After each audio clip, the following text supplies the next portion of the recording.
We begin today's show looking at the spate of racist text messages referencing slavery that were sent to Black people across the United States starting the day after Donald Trump's election victory.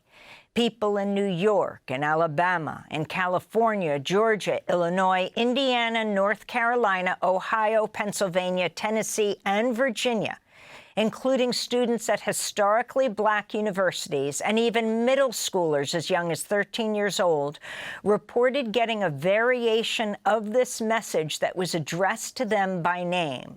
Quote, "Greetings, William Hines. You have been selected to pick cotton at the nearest plantation. Please be ready November 7th, 2024 by 5 p.m. sharp with your belongings. Our executive slaves will come to your address in a Black SUV. Be prepared to be searched down once you've entered." A similar text message sent to a man in Charlotte, Virginia read, quote, "Greetings, Samuel. You've been selected to pick cotton at the nearest plantation. Be ready at 12 p.m. sharp with your belongings. Our executive slaves will come get you in a brown van. Be prepared to be searched down once you've entered the plantation. You are in Plantation Group W." Monet Miller described her reaction when she received the racist text message. I immediately texted the number back. Who is this? Oh my God, profanity. And then I even tried to call it. And that's when I found out it was like from a fake text, one of those fake numbers. So it had already been discarded. The FBI and FCC, that's the Federal Communications Commission, say they're now investigating the racist text messages, and the source remains clear. The Trump campaign remains unclear. They just know it comes from Text Now. Trump campaign spokesman said it, quote, "has absolutely nothing to do with these text messages." This is Georgia's NAACP president, Gerald Griggs.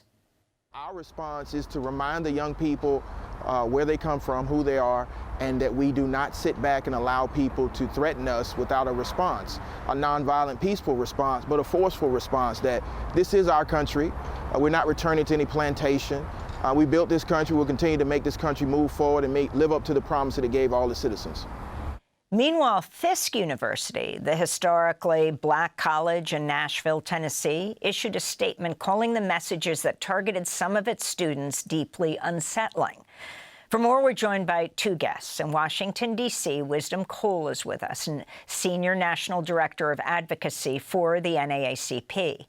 And in Columbia, South Carolina, Robert Greene II, history professor at Claflin University, president of the African American Intellectual History Society, senior editor of Black Perspectives, co-editor of a book titled Invisible No More, The African American Experience at the University of South Carolina. We welcome you both to Democracy Now! Professor Robert Greene II, can you talk about what happened at Claflin? The students and others who you hear got these text messages and the response. Claflin is what, the oldest historically Black university in South Carolina? Yes, that is correct. And first off, thank you so much for having me on this morning.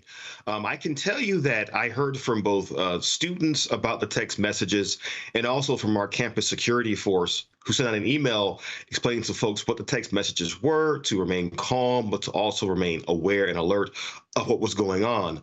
Initially, when I heard about the text, I thought it was a bit of a hoax, but I soon began hearing from both students and campus security about it, and it quickly became clear that this wasn't just a Claflin problem, it was a national issue as well. And what were the response of students, for example, who got these text messages? I mean, we hear the young woman who said, she sees the phone number that it's coming from, and she texts back immediately because she was scared. Well, certainly, I think for many of our students, it was a bit of a surprise to receive those text messages. On the other hand, our generation of students have grown up receiving a lot of text messages from a lot of unknown phone numbers. I think what makes us a bit different was the content of the messages themselves. For many students, they were surprised, they were a bit hurt, and coupled with the actual election day results, it has been a pretty frustrating week for many of our students. Let me ask you, Wisdom Cole, you deal with young people around the country. Talk about what the NAACP has heard. How extensive is this? You know, these messages are deeply disturbing, right? You know, as you said earlier, children as young as 13 have received these messages across the nation, I believe across 32 states. You know, this is a disturbing message to receive shortly after the election, right? But the sad part about it is that this is only the beginning.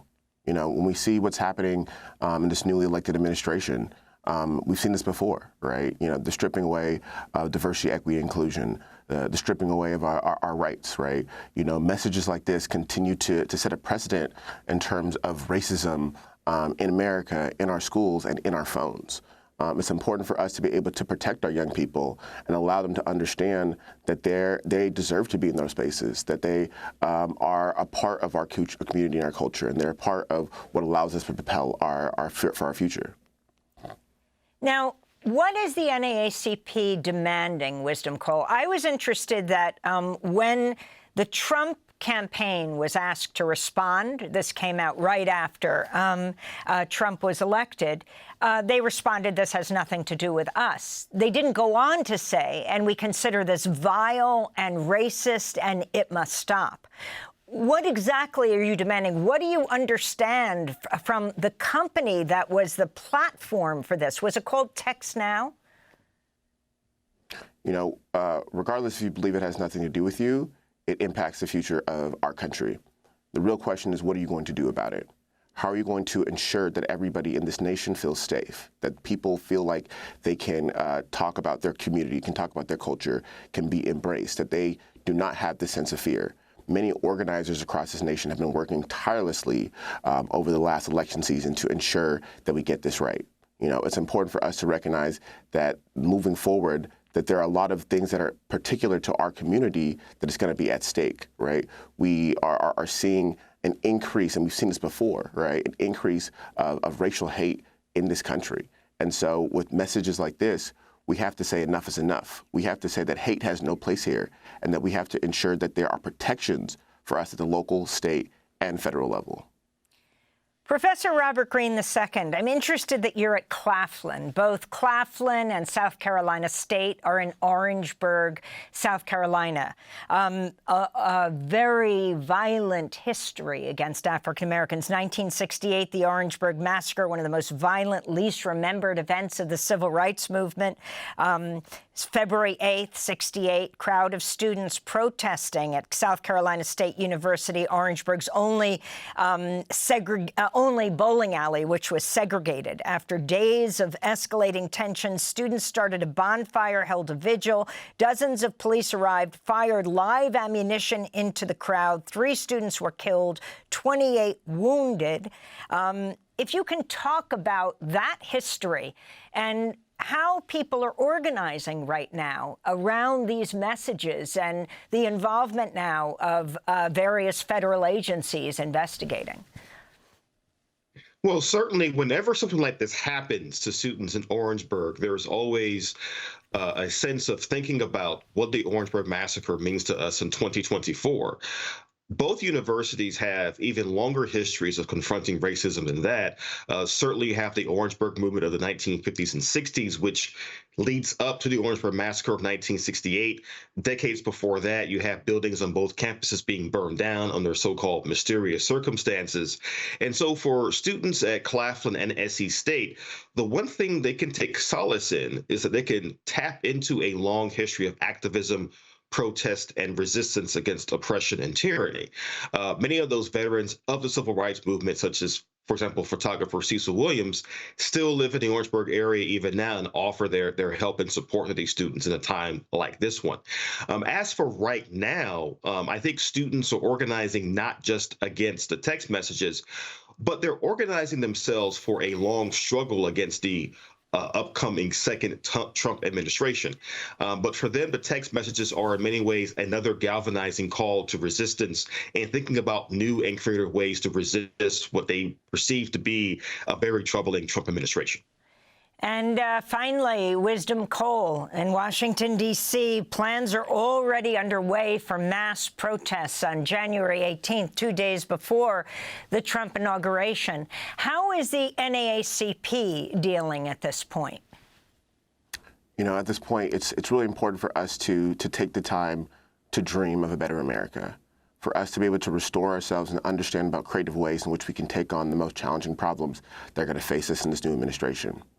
I urge all of my organizers to be ready to defend, right? There are so many rights that we must protect in this nation. We have to organize, we have to build, so that one day we can win on all levels. It's important for us in this moment in time to understand the power that is within the people, and that for us to be able to come together to organize and understand this problem is absolutely necessary. Because as we see our rights be stripped away, we're going to slowly realize that we are more common than we know.